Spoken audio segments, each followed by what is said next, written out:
Hello friends प्रियंकार पाकघरলৈ সকলোকে পুনৰবাৰ স্বাগতম জনাইছো।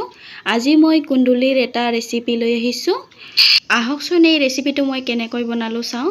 ইয়াৰ বাবে মই কুন্দুলিখিনি এনেদৰে কাটি লৈছো, লগতে মই আলু এটা কাটি লৈছো আৰু এটা পিয়াজ কাটি লৈছো। এতিয়া মই কেৰাহীটো গৰম হোৱাত মই ইয়াত মিঠাতেল দি লৈছো।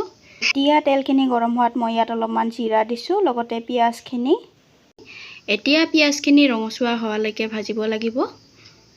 ৰেচিপিটো যদি চাই ভাল পায় তেন্তে এটা লাইক কৰিব আৰু যদি মোৰ ভিডিঅ' প্ৰথমবাৰৰ বাবে চাই আছে তেন্তে সাবস্ক্ৰাইব কৰি কাষত থকা বেলটো চুই অল কৰি দিব।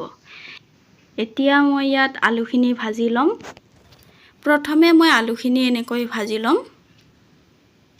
আপোনালোকে ইচ্ছা কৰিলে একেলগে দিব পাৰে, কিন্তু প্ৰথমে আলুখিনি এনেদৰে ভাজিলে খাবলৈ বেছি ভাল লাগে। লগতে কুন্দুলি খাই কোনে কোনে ভাল পায় কমেন্ট কৰি জনাবচোন। এতিয়া মই ইয়াত হালধি পাউডাৰ দিম।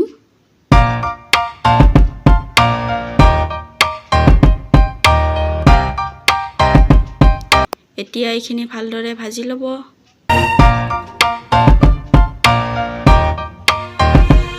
এয়া চাওক, মোৰ আলুখিনি এনেদৰে ভাজি লৈছো।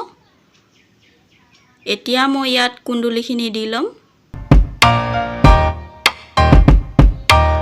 এতিয়া এইখিনি ভালদৰে লৰাই ভাজি ল'ব।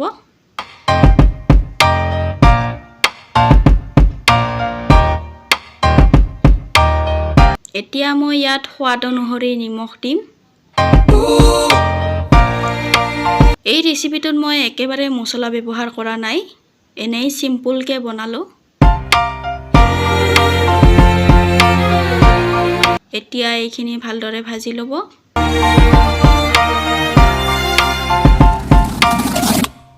এতিয়া মই এইখিনি অলপ সময় ঢাকি দিছো।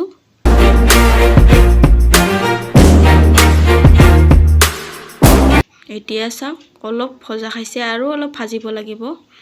অলপ সময় আৰু এনেদৰে ভাজি ল'ব।